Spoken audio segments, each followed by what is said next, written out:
by Stu Goldspring. Really tight roll there up the right ender.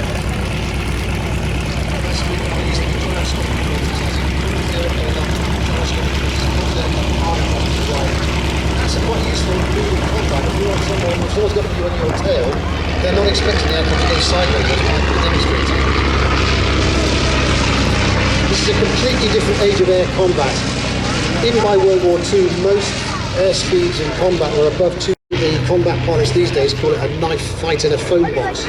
So using, in each of these, probably two 7.92mm Spandau machine guns. It was considered to be an age of chivalry in that if an aircraft was shown to be, or a pilot was wounded, an aircraft was only damaged, the aircraft, the shooting down aircraft would sometimes fly alongside, wave, and it was all very chivalrous at the start of the war. But by the end of it, of course, it was just dog eat dog. Interestingly, German pilots had parachutes. British pilots did not. It was considered to be a bit of poor form to have a means of escape. So we can compare the D7, the lower aircraft, as we look at it. So the weight of that, the max takeoff weight was 950 kilos, empty weight about 680 kilos with a 200 up to 200 horsepower engine. So compare that. The highest score in German ace, I think he scored 82 kills and was actually shot down in the Dreidecker.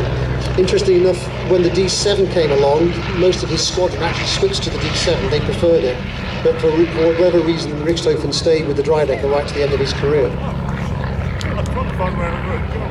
So these actually were driven from Sweden. Mikael drove them from Sweden with his chief ground crew and also wife Gunilla. So well done to them for driving all the way with a trailer with these two aircraft inside to show us here at Sywell today. I think Mikael actually arrived on Tuesday, but he didn't bother putting them together until Friday. He's so used to putting them together, it takes about half a day.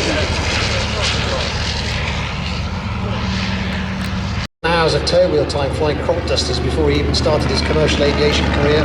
He flew the Britannia Airways for a long time, 757, 767 before retirement. He's now just a professional layabout flying any warbird if someone would push towards him.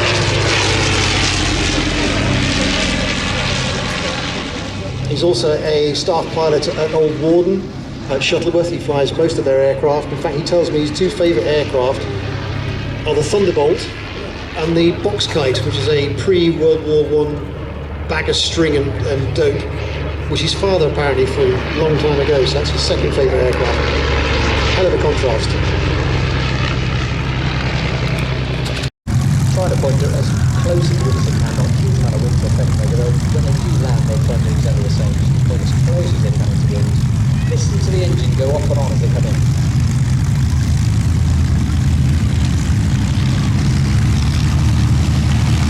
Or maybe one more pass.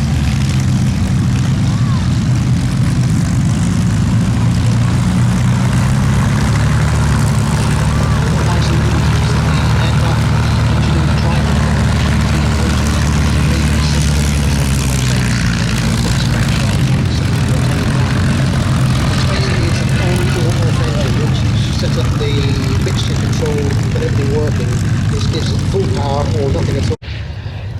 That's a good question. What kind of endurance these things have? I have no idea how big the fuel tank was and how far it could go. I'll ask that friendly ChatGPT, shall I? Most of the missions, of course, were actually very short because the landing strips in World War I were just behind the lines, only a mile or so behind the lines. Well, the range of a D7, according to ChatGPT, was approximately 185 to 215 miles. That was the D7. If you're flying in a straight line, but obviously in combat, you're at full power, you use the fuel a lot more quickly. And about, for the Dreidecker, 186 miles. And here comes the Dreidecker, he's blipping the engine, I can hear the engine coming on and off.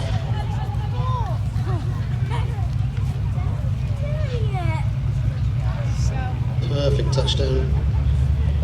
Obviously a lot more friction from his tail skid than it was from Stu's on the D7. He's done that before, right? Yeah. And you can hear him blipping.